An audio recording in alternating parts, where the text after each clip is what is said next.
6월 30일 살아계신 하나님 말씀 이사야 1장 5절부터 6절 말씀 가지고 무엇을 깨우쳐야 되는가라는 제 말씀드립니다. 우리가 삶을 살아가다 보면은 사무엘하 7장 14절 말씀이 아주 절절할 때가 있죠. 나는 그에게 아버지가 되고 그는 내게 아들이 되리니 그가 만일 죄를 범하면 내가 사람의 매와 인생의 채찍으로 징계할 것이라고 하는 그 말씀과 같은 처지에 빠질 경우가 있죠. 그 때의 이름은 이미 늦은 거예요, 때는. 그렇지만은 이르다고도 할 수 있죠. 이런 그 답안지 같은 경우는 없겠지만은 실제 경험하는 이야기는 정말로 감당하기 어려운 만큼 괴롭고 어려운 아픔을 겪게 됩니다. 정작 훈련에 들어가게 된 거예요.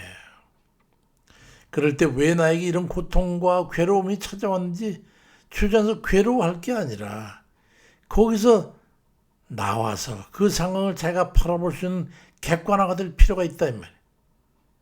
그 고통의 이면에 숨겨진 하나님의 선하신 손길 그리고 구원의 계획을 발견하는 그런 영적인 눈이 열리길 소망합니다. 나는 하나님께 어떤 관계를 바로 정립하고 살아야 되는 거예요. 나는 하나님 앞에 어떤 존재냐? 아버지 하나님의 아들이냐? 아니면 종이냐? 아니면 쓸모없는 자냐? 대적이냐? 이걸 알아야 된다 이 말이죠. 하나님 앞에 우리가 매를 맞을 수 있는 관계라면 그건 아주 귀한 자녀들인 셈이죠. 그건 분명히 하나님의 자녀라는 증거이기 때문에 히브리 12장 8절에도 보니까 징계는 다 받는 것이거늘 너에게 그게 만약 징계가 없다면 그건 사생자의 친아들이 아니라고 말씀하고 있어요. 이 의미를 아시겠죠. 길가에 지나가는 타인의 아이가 잘못 저지른다고 우리는 아유 저는 혼 좀 내야 돼. 그럴지는 모르지만은 자기가 직접 가서 엄히 징계하지는 않습니다. 오직 부모만이 자녀의 바른 성장을 위해서 아픔을 무릅쓰고 매를 드는 법이죠. 다른 사람이 매를 들면 안 돼요. 이처럼 인생의 채찍은 우리가 결코 고아가 아니고 하나님의 소중한 자녀라고 하는 아주 강력한 증거인 셈이죠. 하나님께서는 잠언 13장 24절에서 매를 아끼는 자는 그 자식을 미워하는 것인데 자식을 사랑하는 자는 근실히 징계한다고 말씀하고 있어요. 하나님께서 징계는 우리를 파멸시키려는 그런 진노가 아니라 잘못된 것으로 돌이켜가지고 의에 합당한 삶을 살아가도록 인도하시는 자비의 손길인 셈입니다. 요즘 어떤 그 정치인을 향해서 왜 하나님은 저런 걸 갖다 내버려 두냐고 저 극악한 범죄를 기승을 부리게 내버려 두냐고 사람들이 원망하고 그런 소리 있어. 그런 사람들이 많이 있지만 아마도 그건 그가 너무나 간교하고 악해서 하나님의 징계를 이제 상징적으로 나타내기 위해서 그런 것이라고 그렇게 말하는 걸 제가 들었어요. 참된 자녀에게는 즉각적인 징계와 돌이킴의 은혜가 임하지만 심판의 도구로 쓰이는 자들은 깨달을 기회조차도 없이 방치되기도 하는 거예요. 그러니까 하나님의 의로운 징계가 있다면 영원한 형벌에서 우리를 건지시려는 하나님의 지극한 사랑이라고 하는 것을 깨달아야 되는 거죠. 시편 119편 70절에도 고난당하는 것이 내게 유익이라 이로 말미암아서 내가 주의 율례들을 배우게 됐다고 하는 말씀이 거기에 적용되는 거예요. 그게 매로 징계를 받는다면 그럼 왜 지금 징계를 받고 있느냐 이거에 대해서 알아야 한다는 거지. 인간관계 속에서 괴롭힘을 만나면 내가 성격적인 또 나의 삶의 태도, 버릇, 습관 이런 것들을 잘못되는 게 있구나. 이걸 하나님께서 위급하기 때문에 고쳐야 되는 모양이구나. 삶에 통한 고통이 있다면 이거 잘못된 관습, 삶의 태도 이런 걸 고치기 위한 것인가 보다. 사무엘하 7장 14절에 나는 그에게 아버지가 되고 그는 내게 아들이 되리니 그가 만일 죄를 범하면 내가 사람 막대기와 인생의 채찍으로 징계를 하겠다고 하는 말씀이 바로 그거예요. 하나님께서 우리의 외적인 행동뿐만이 아니라 전 인격적인 거룩한 변화를 이루고자 하실 때 바로 사람을 통한 인간관계 속에서 고통을 겪게 하고 인생의 비정상적인 문제를 통해서 우리를 연단해가지고 성장시키시는 거예요. 그거를 깨달아야 돼요.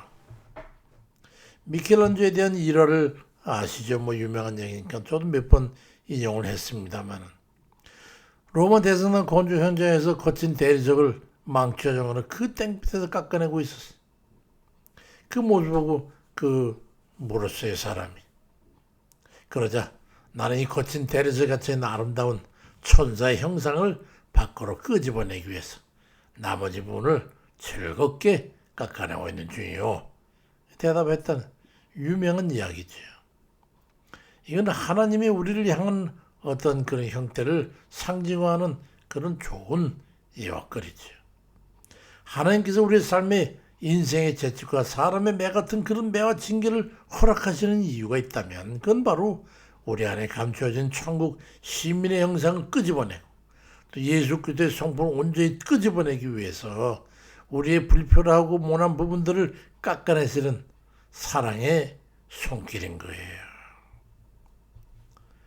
당시에는 불만스럽고 어려울지 모르지만 이 연단을 이룬 자들에게는 평강의 평강을 누리게 되는 거예요.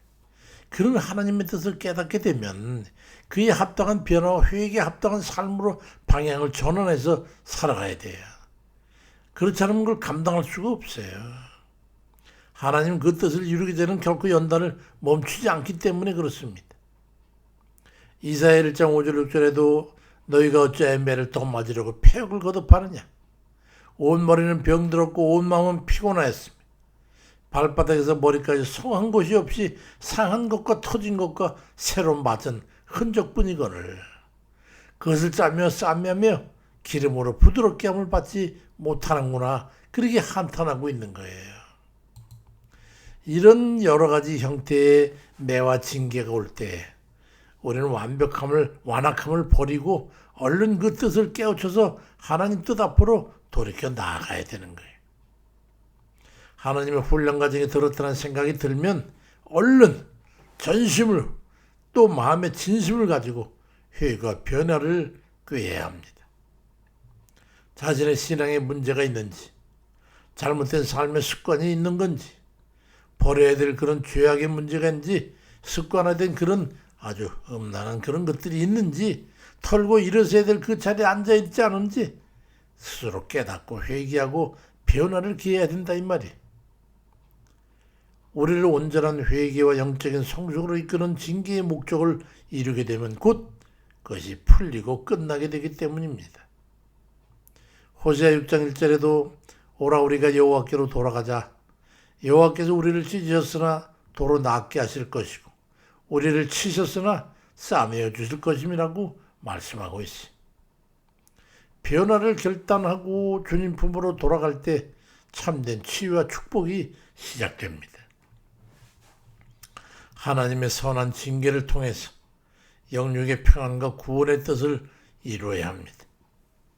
고난을 통과하며 맺혀지는 그런 회개의 열매는 우리를 영생 천국으로 인도하는 이정표가 됩니다. 주님께서 주시는 매를 원망의 눈물이 아닌 감사의 눈물과 그리고 기쁨으로 받아낼 때에 영적인 깊이가 더해지고 부드러우면서도 묵직한 신앙의 인격이 형성됩니다. 마태복음 21장 44절에도 이 돌 위에 떨어지는 자는 깨어지겠고 이 돌이 사람 위에 떨어지면 그를 가루로 만들어 흩으리라고 말씀하고 있어요. 우리가 먼저 하나님 뜻에 순종하고 고치고 변화해야 되지 않겠어요? 만약 그걸 거부하고 계속 지속적으로 그 악을 저지르겠다면 주님의 철퇴 같은 그 매가 떨어져서 감당을 못하게 되는 거예요. 완악한 고집으로 버티다가 하나님의 징계 앞에서 혹독한 연단의 과정을 겪지 말고 스스로의 교만과 죄악을 깨뜨리고 선한 매를 통해서 하나님의 구원의 뜻을 온전히 이루고 주님께서 은혜 중에 예비하신 참된 평안과 천국 영생의 복된 삶을 누리는 그런 애들 다 되시길 주의 이름으로 축원드립니다. 아버지, 이 땅에 수많은 우리 그리스도인들 중에 너도 나도 이 과정에 연단에 들지 않았던 자가 없고 그 교육 과정을 거치지 않은 자가 없으나 그 교육 과정을 거치면서도 아직도 깨닫지 못하고 여전히 연단의 과정이 있거나 더 또 상위 단계를 거쳐야 되는 그런 우를 범하고 있지는 않는지 우리 자신을 돌아보고 회개하고 하나님 앞에 엎드립니다. 우리를 깨우쳐 주시고 깨닫게 하시고 변화를 기하고 온전히 하나님 뜻에 반드시 맞춰드리는 그런 성실한 믿음의 저희들 되도록 아버지 인도해 주세요. 이날의 모든 어려움도 다 저희들 탓입니다. 하나님 백성들이 바로 섰으면 의인 10사람이 있었다면 아버지 그같이 구하는 주의 선지자 같은 7천인이 남아 있었다면 한 사람이 지켜야 될 그 성에 마땅한 그 한 사람으로서 역할과 위치에 있었더라면 이 나라가 일이 되지는 않았을 것이라는 그런 우리의 자조 섞인 외침이 우리 내부에 있습니다. 아버지, 이 나라의 백성을 긍휼히 주시고 구원해 주옵소서. 악한 자들을 승하게 세우신 것은 우리를 치기 위하며 우리를 징계하기 위하며 우리를 깨우치기 위한 것이라면 아버지, 우리가 속히 이를 깨닫고 하나님 앞에 무릎 꿇어 눈물 흘리며 기도하는 그 이 땅을 구원해 주길 바라는 나라와 민족과 백성을 위해서 기도하는 저들의 기도가 헛되이 되지 않도록 하나님 긍휼히 여겨 주시고 예전에 산마다 골짜기마다 기도함으로 이 백성을 이런 큰 단계로까지 이끌었던 우리 선열들의 그 기도가 우리 입술에서 다시 또 한 번 터져나와서 회개하고 변화되는 그런 역사가 이 땅에 다시 일어날 수 있도록 도와주옵소서.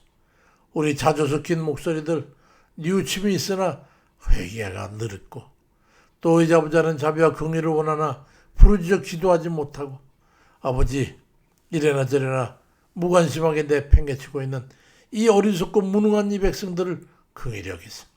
하나님 저 불의한 자들에게 옳은 건 옳다 틀린 건 틀리다 아버지 저들 앞에 당당히 말하고 외치고 함께 참여해서 아버지 주께서 허락하신 이 땅에 다시 한번 자유의 물결이 넘실대도록 두어 도우시고 공산주의와 사회주의로 이끌어간 이 모든 무지막지한 악한 자들을 이 땅에 소멸시켜서 아버지 다시 한번 이 나라에 큰 하나님의 영광이 나타나도록 도와주옵소서. 이 백성을 부디 긍휼히 여겨 주옵소서. 나는 여호와라. 내가 말했으니 반드시 이루리라. 그럼에도 이 대한민국 백성들아 이 족속들아 너희 기도를 해야 될 것이 아니겠냐. 주님의 말씀이 틀립니다. 아버지 우리의 간구를 헛되이 땅에 돌리지 마옵소서. 예수 그리스도 이름으로 기도드립니다. 아멘입니다.